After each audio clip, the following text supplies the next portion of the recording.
Ana Jansen is a 22-year-old artist born in Massachusetts and raised in Brazil. She's currently living in Dallas, Texas.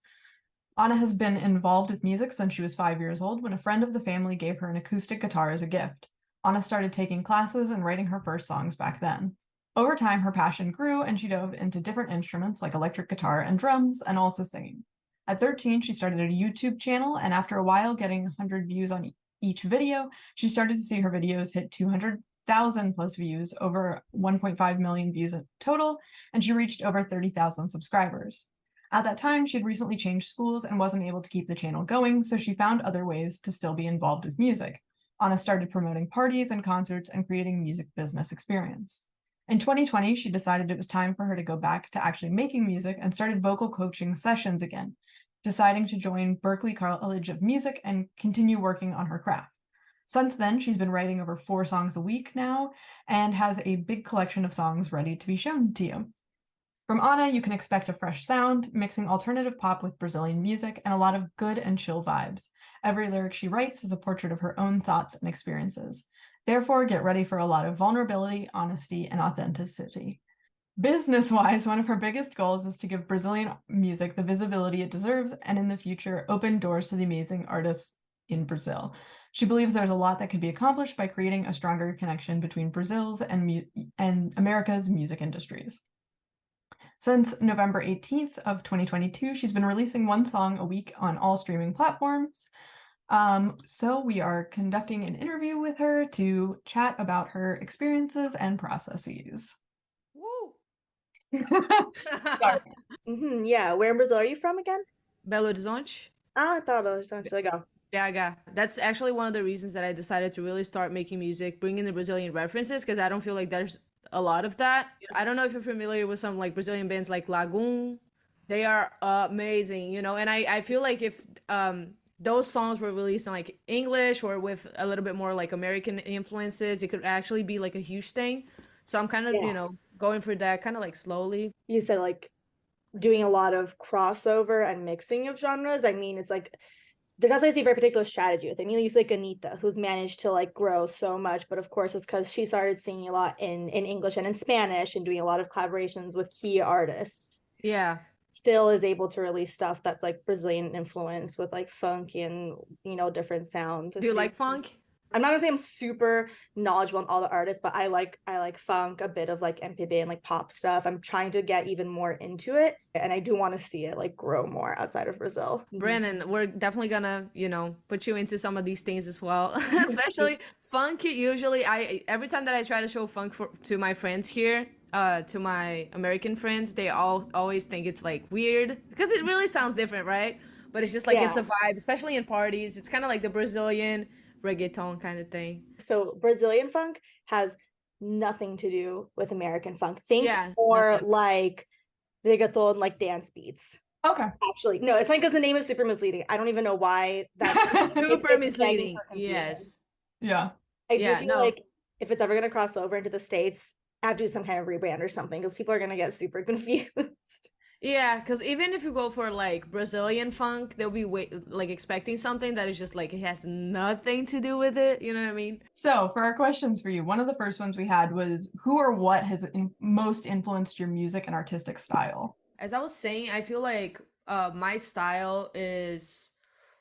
I feel like it really started with that Brazilian band Lagoon because they just have like this very warm style. I don't really know how to describe it. It's like it's acoustic, but it's a little bit of rock, it's chill, like it's great to listen with friends, it just had like that good vibe. So yeah, I mean, when I started making music, I wanted to make music that sounded a little bit like that. But funny enough, like one artist that really it was kind of like a turning point for me to decide to pursue music professionally. Like it's something that I already had in mind, but I remember the day that it actually like changed. I watched the documentary of Shawn Mendes. I'm a huge fan, and I watched that and I just thought like it was so inspiring. I was like, bro, yes. I mean, I feel like I see myself doing this in all the ups and downs, and I was just from that day on, I really started looking into all things. I stopped doing like vocal coaching lessons for a while, but then I got back and picked up my guitar again, got back into it basically. I guess you touched a little bit on this already, but like I want to specifically like how's your Brazilian background influenced your music? Like for Yeah, what are kind of like the sounds you're pulling from and stuff like that. yeah. So my most recent song that I would say with the most like Brazilian influence is caipirinha. Caipirinha is a Brazilian drink, so I just wanted to create something very Brazilian. And actually, the most influences for that song didn't even come like from a Brazilian artist necessarily. There's this song from an American artist. Of actually, she makes like Afrobeat music. Um, called Thames. The song's called Found, and also Billy Bossa Nova. So those was kind of like were influences, to that song specifically. But just like MPB in general, there's this band as well called Charlie Brown Jr. from Brazil that is just great. That's kind of like rock. It's awesome. From your nod, I know that you know it. um, but yeah, they're great. That they are one of my big influences as well. Just new MPB stuff as well. There's a band called the Gilsons. They're really good. So just like different bands and different styles, even like Brazilian funk. One of my upcoming songs that haven't been released yet, one of the I think it's a bridge. The beat of it is actually kind of like similar to Brazilian funk, So I'm just trying to get like different things from the Brazilian culture and Brazilian sounds. It doesn't necessarily connect to one artist specifically, Mhm. but you know what I mean? It's just like I try to get the ideas and just like what sounds like Brazil to me and bring that into my music. Is there anything like that you've been listening to recently, especially from like emerging artists, that you want to highlight as something that you've been enjoying? There's one artist that I feel like it's really emerging right now that is Lizzie McAlpine. Mhm. I've been obsessed with her for like the past 6 months probably, and she's just like growing like crazy in the last like past week, like insanely.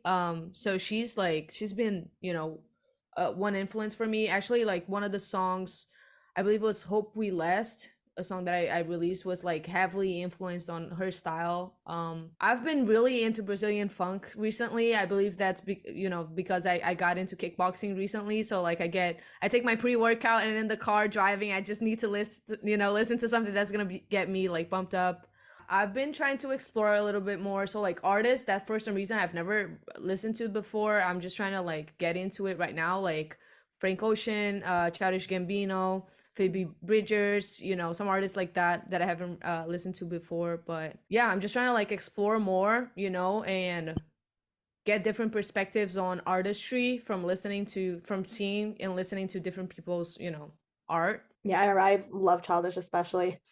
I remember Yeah, like back he's in the really day. good. It's insane. I also need to get more into Frank Ocean, honestly, but I remember loving Childish way back. I remember the Frank Ocean album, like one of the first ones, I think it was, came out like my freshman year of college, and Mhm. that album was just everywhere. It was like anywhere you went on campus, that was like all you were gonna hear. And Call Me Maybe, actually, because I guess that came out at the same time, which And so feels like so funny. long Yes, ago. it was Yeah. really Yeah.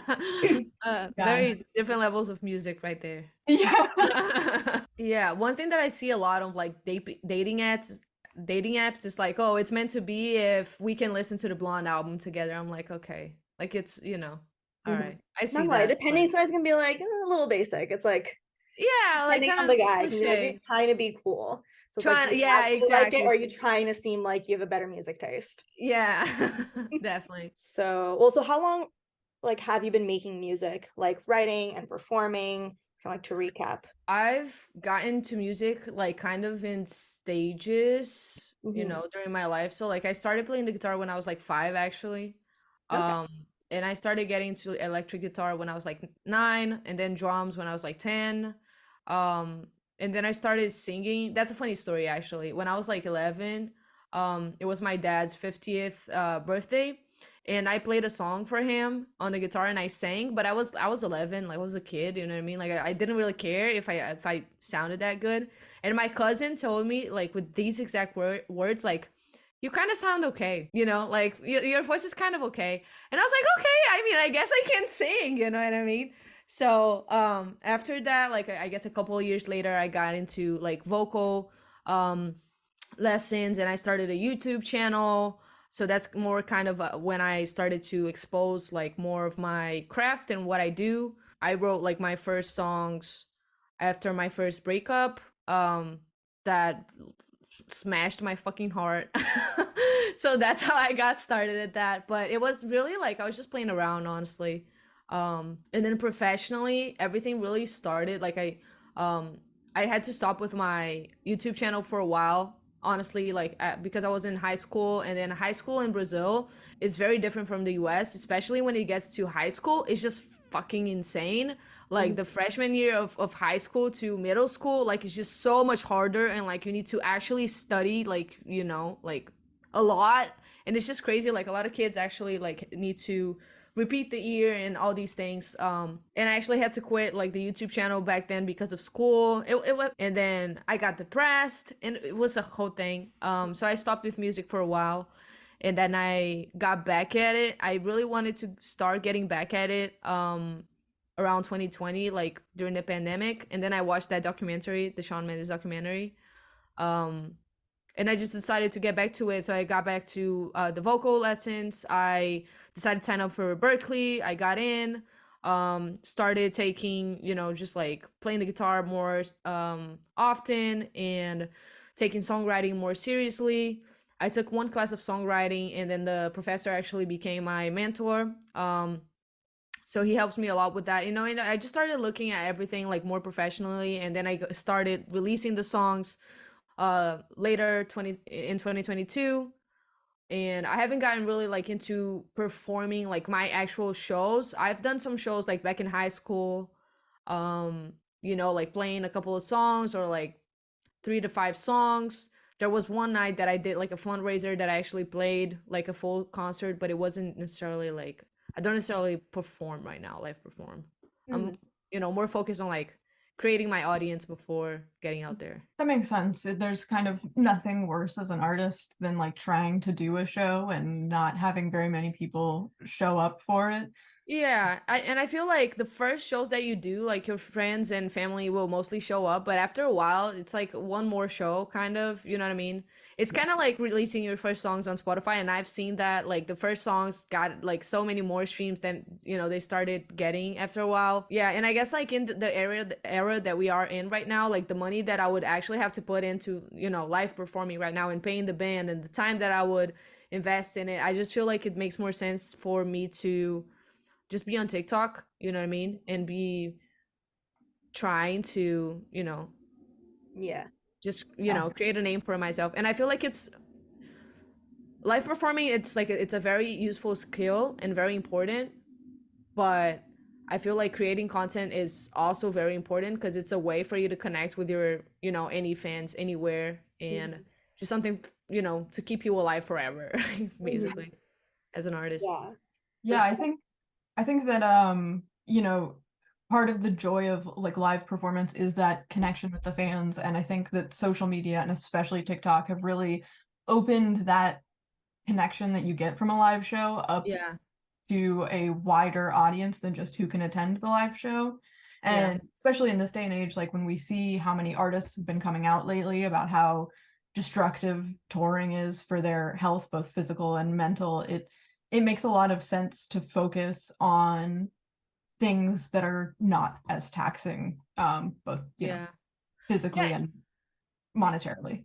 Yeah, I feel like it's a different type of connection as well. Like when you're live performing, you're connecting to that audience on a different way that you are when you're creating content. And it's not saying that one is better or anything like that, but it's like when you're live performing, you're letting them connect to you in like a experience form, really connect to your music and how you really perform, really, you know, your songs, and how you put your heart out into those songs and things like that.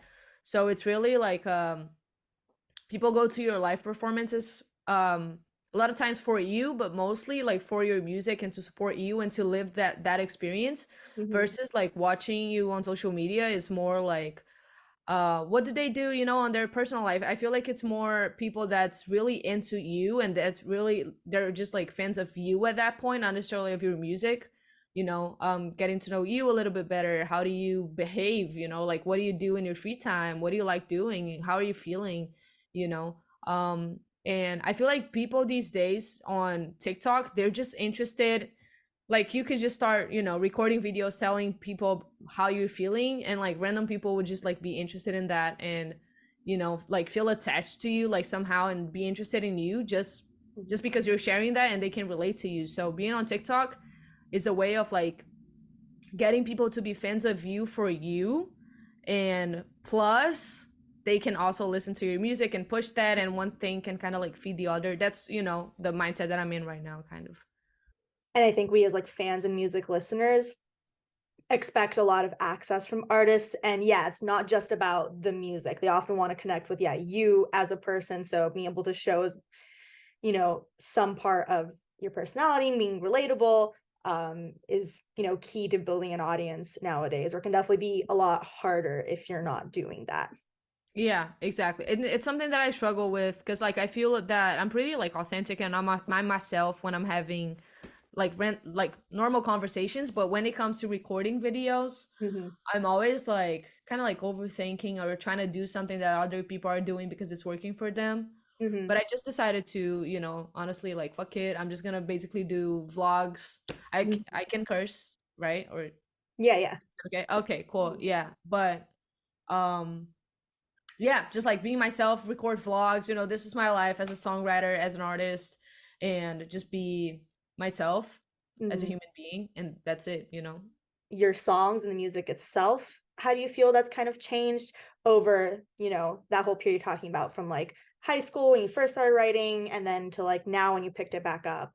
If you watch my past videos, like funny enough, my videos that were the most like viewed, that got like over 100,000 hits or something like that on YouTube, they were acoustic versions of songs that people just didn't really create versions for it. You know what I mean? So it was like rap, it was Brazilian funk, and after that it was Brazilian country, actually. Because like when I was like 14, 13, I was kind of like in a time that I was just really into that.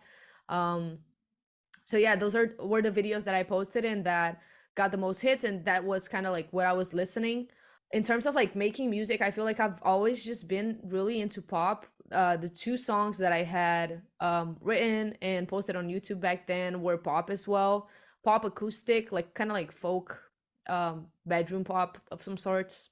I guess I always kind of like mix, genres since always. But when I got here in the US and I kind of like I started at Berkeley and everything, I feel like my music taste was really more towards pop as well, and that was kind of like the songs that I was covering as well, was like Ariana Grande, Beyonce. But I feel like getting into music and studying music, I just got a little bit more adventurous, and I started like listening to smaller artists. One artist actually that I didn't mention that I've been listening a lot is Sam McPherson. I think that's how you pronounce it. He's Mm. very small. He's gonna tour right now. Like he has some streams on Spotify, but like his following isn't really like that big.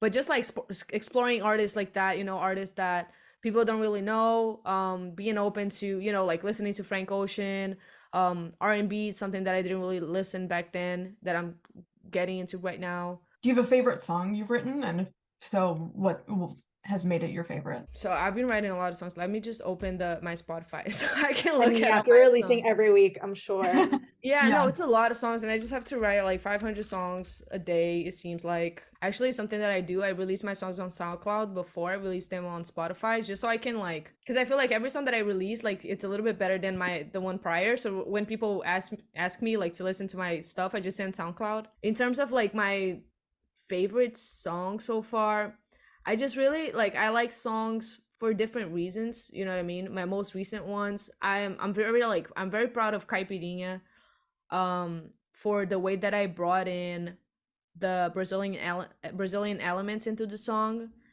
from like the guitar to the lyrics to how it was built to it was my first song with a Brazilian verse as well, like a verse in Portuguese. Mhm. um so I really like that song, of just because like I'm very proud of how I built it. um but in terms of like sound, if it was like Blurred Polaroid Pictures, if that was another artist's song, that would, that would probably like most likely be in my playlist. Like it's a song that I would really enjoy listening to it. You know what I mean? Mhm.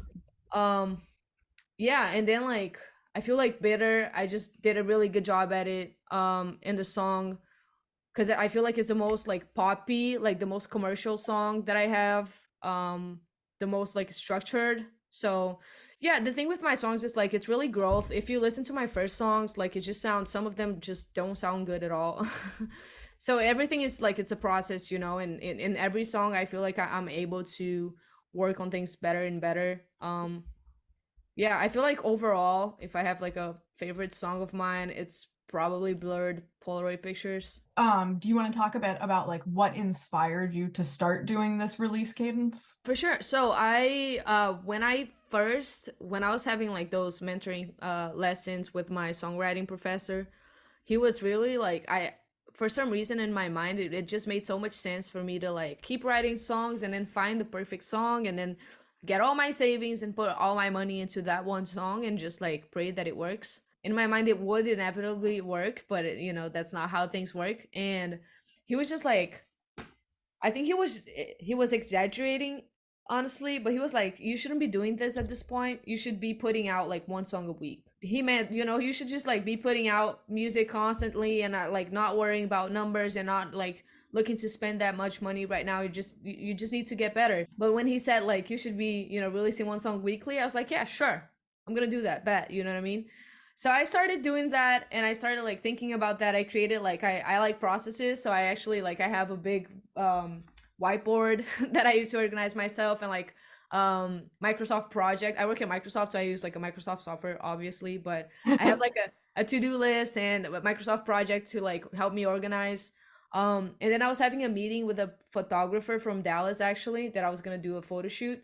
Um and she was like, yeah, actually, that's a great idea. I mean, if you did for like 26 weeks, you would have 26 songs out. And that's more than most independent artists. I was like, that's true. Okay, I'm going to do for 26 weeks. No, you know what? I'm going to do for 30 weeks. You know what I mean? And so Yeah. that's kind of like how the project was born. And I was gonna say though, on your point of that, like you feel like each song gets better and better. I know that there have been studies done in terms of like having people do an activity like or like a skill-based activity like regularly versus having people just like need to produce like one really good thing. And seeing that what ended up happening was that the people who were doing something regularly, what was their best ended up being objectively better than the people who just felt like they needed to do one good thing yeah. because they put so many more hours into developing than just this person who was focused on making one good thing. Yeah, I think I've seen this study. Is one like I think it was like a college assignment and it was like photography, right? Yeah, and I think that makes total sense. I mean, when I'm writing a song, um sometimes I'm just like I just allow it to be bad and I just make myself aware of why I think that song was bad and what I could have done better. So the next time when I come to write a song, I usually have that in mind. So like, okay, so I made that mistake on my previous song. Maybe this time, I should pay more attention to it. And over time, you start to create these habits over it, like creating contrast. This is like very like not really technical, but like songwriting stuff, like creating more contracts between each section, or um creating, for example, different types of choruses. One that it's, for example, you're just singing one line, you're probably just singing the title, or you create something with a little bit more of a different dynamic, you know what I mean? So yeah, I mean, you just keep, every time that you do it, especially if you're like over analyze things, and if you criticize, if you're like a perfectionist, which is my case, I always find like things that um I see that I could have done better. You know what I mean? I'm learning to like see the things that I did good, and that I liked as well, because that's super important, especially in this industry, just being proud of what you're doing. um but yeah, being aware of the things that you could have done differently, and that's where my mentor helps me as well, because sometimes I bring something that I'm like, oh, I'm super proud of this, I don't know where I could get better, and then he's like, here, here, here, here, here, and here, you know what I mean? So next time I'm writing a song, I keep these things in mind, and yeah. Just going back to, the release strategy of like one song a week for 30 weeks.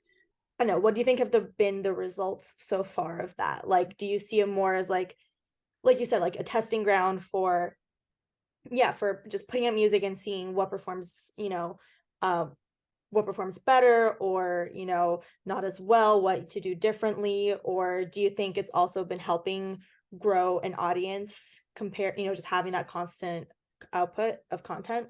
Yeah, I feel like the audience part of it, I just feel like I haven't been as good at marketing it, you know what I mean? Because I definitely feel like it's a selling point, I would say, like for to get people interested in what I'm doing. Mm-hmm. Um yeah, I mean initially the main idea of it was really like for personal improvement and just like getting better as an artist, and also just keeping in mind that like the only way that I'm sure that nothing's ever gonna happen to my songs and no songs will go viral or anything like that if is if I don't put them out.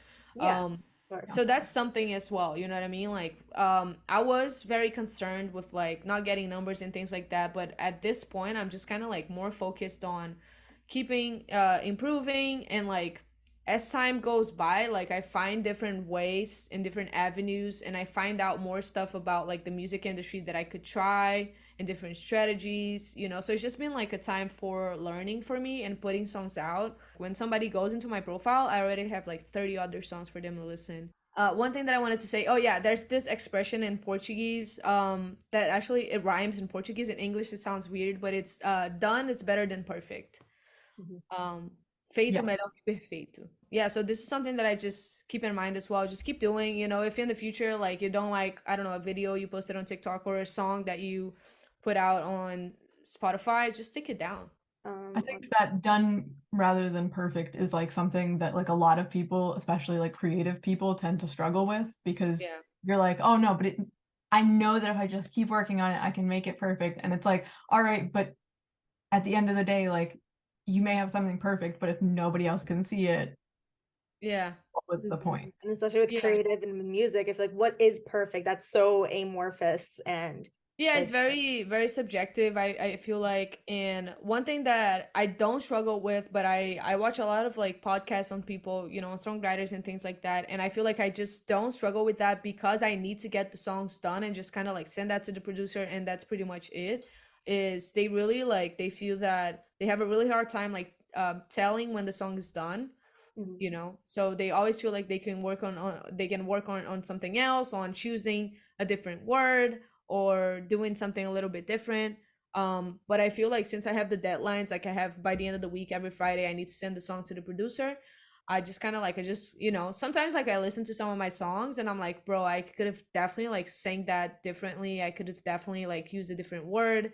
I could have definitely done the song a little bit different, but I mean, it is what it is. You know what I mean? In the future, I can like re-release it, or yeah, I mean, just go with it. And the good thing is, I usually, so how it goes with the producer is I send a like a reference track to them. He creates the beat. So when he sends the beat back to me, I usually like I get a chance to like listen to the song again that I wrote, the lyrics and everything. And if I see something that I feel like it's okay, this needs to be changed, like it sounds bad, then I change it. Like otherwise I just roll with it. when you've been releasing music every week, have you been able to do you do like the pitch process in Spotify for artists? I do, yes. Yeah, have you been able to pitch farther out than a week before each song? Because I know normally Spotify doesn't let you pitch the next release until the previous one is out. So I was just Yeah. curious about that, how that's worked for you. Yeah, it's been a mess, honestly, especially because for some reason, like all the songs got kind of like late on the producer's end.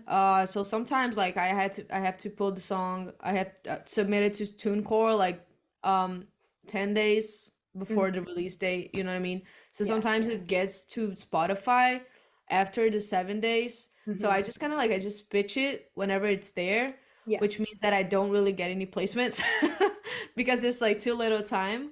So Mhm. after my song was released, the prior one, I just get in there and pitch for the next one. As And they a just ask for possible. 7 days. Yeah, they just ask for 7 days to put on like release radar and things like that. So Yeah. Yeah. Have the songs still been hitting release radars? Yeah, no, they do.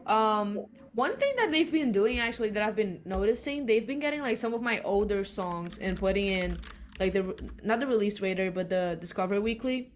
I imagine that constant activity has just been helping you get, a few more monthly followers. So if someone's been listening to you, they might be like, okay, let's pull then Anna's music and it's like older music into their Discover Weekly. So that Yeah. is also one side effect of the algorithm, which is interesting. So once you complete the project, what's the next plan? What I've been thinking of doing, I feel like keep putting music out is still like very important for me. Probably not as much as I've been putting out. Um, but I want to do it monthly. What I've been thinking of doing is do like another kind of like 6 months project. I'm thinking of getting like 5 of my songs, kind of like divide them in groups and create EPs. And then write a new song to put in that EP. So I'm gonna like release all the songs in an EP with a new song every, I don't know, 25th or whatever, like every third Friday of the month, whatever. Do a project like that and probably include a cover as well, because just like I'm trying to go different routes and see what I can get in different playlists within Spotify, and just kind of like play around with it. This EP project, I think it's gonna be cool to kind of like put my songs in I don't want to say boxes, but like separating them a little bit and kind of like try to create a story with Yeah. a group of songs, so that's my next plan. It's kind of cool to be able to go back and like create a story from work that already exists and like kind of puzzle piece that together. That's a really interesting idea.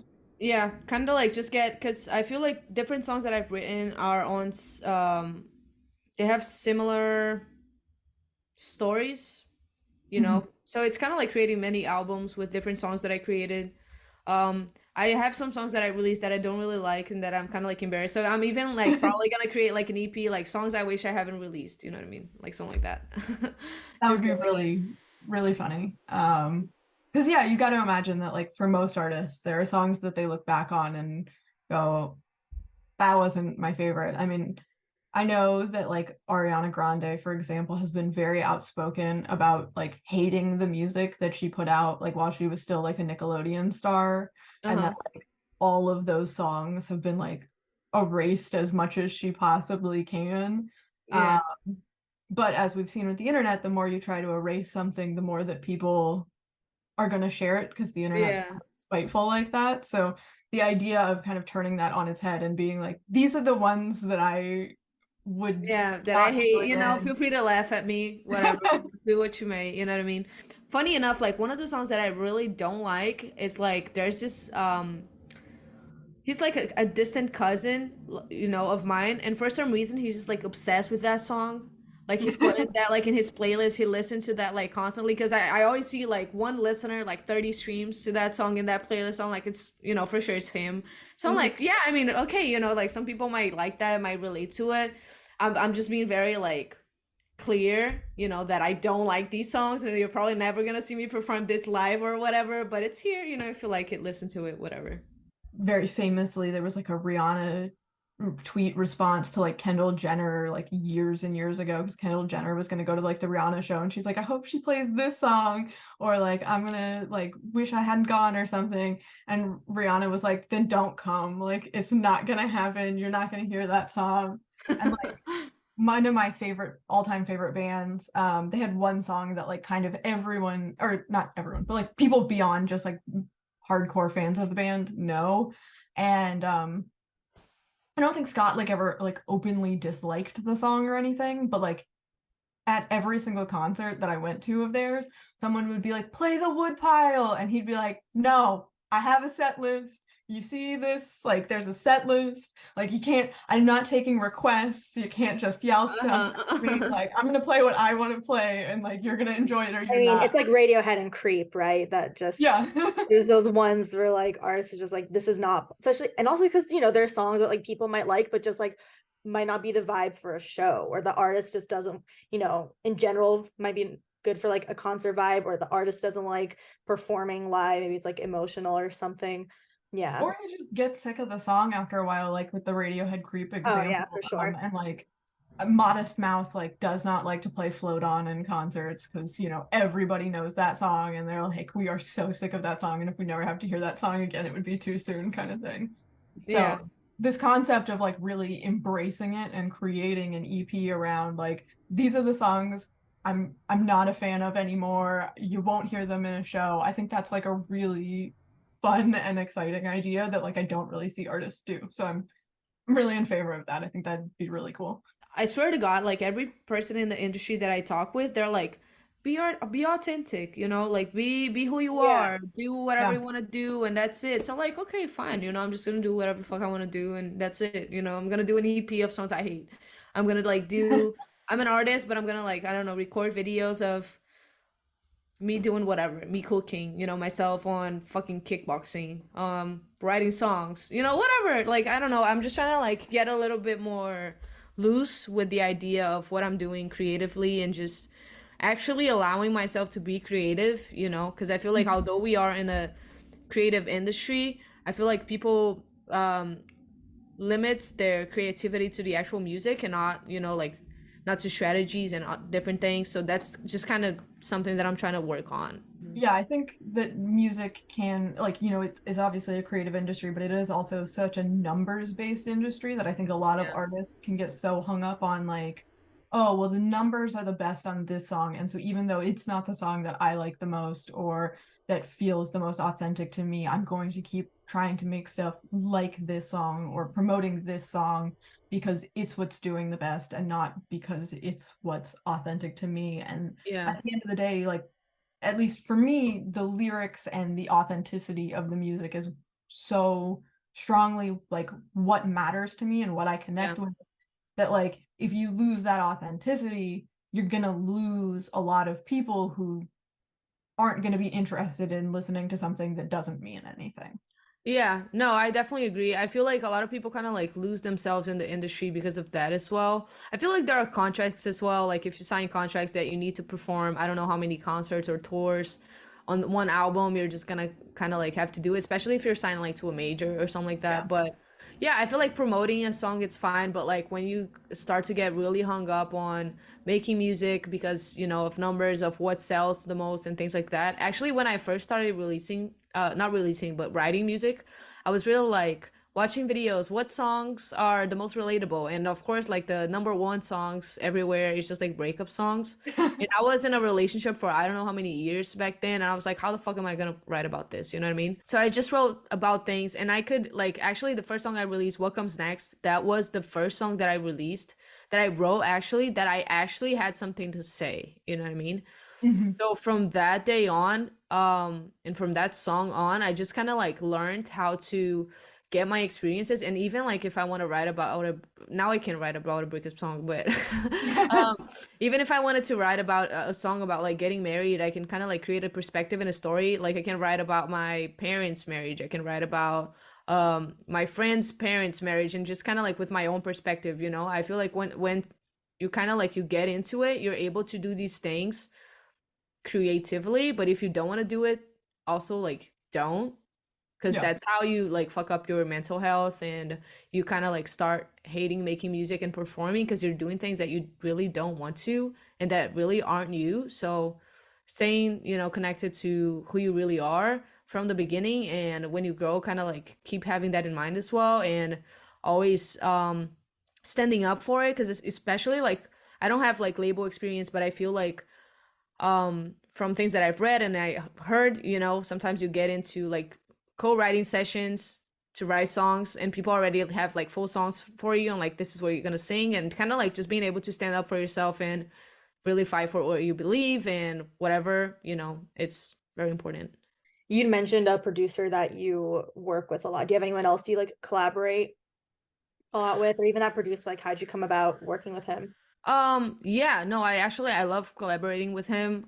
For my next songs, I also probably want to keep working with him. Like I'm definitely, open to different people, in the future, but this like even for financial reasons, he just has like a really good price in Brazilian reais, so it's like I can't really beat that. Yeah. Um, but yeah, he's just, from the beginning, I always told him that I kind of like I wanted to do American music, but with Brazilian influences. Mhm. And he's an engineer as well. He graduated here in the US, so he really just like got what I, what I was trying to say, like from day one, you know what I mean? So Mhm. um with what comes next, I think he did a really good job kind of like making it sound a little bit like Lagoon, but also pop. And then on the and towards the end of the song, we have kind of like a bridge outro kind of thing that is just have this really Brazilian feel. So I just love working with him. Like at this point, I just kind of like what we do. I basically I write the song, I send him a reference track with me playing the guitar and singing like on the beat on a metronome. Um, in a PDF with the lyrics and then a link for like a reference track, like a song that I want the song kind of like to sound similar, kind of. So he creates like a beat using that reference and my sound identity, kind of, and then I just kind of go from there. If I want to change something, I let him know. But it's at this point, it's just very straightforward. He really understands it. I think he does a really good job. Mhm. Everyone that I speak with about the songs, like they have great things to say about his work generally, like his mixing and mastering and things like that. So it's just I just really like working with him generally. One thing that I really want to do, like moving forward, as soon as I kind of like have a budget, also, is just work with Brazilians here in the US. So Brazilian producers, other Brazilian songwriters, Brazilian creative directors. So just like people that understand the culture and the country, kind of to help me um, envision, everything that I want to do, kind of, you know what I mean? For Mhm. now, like he's my biggest source for that.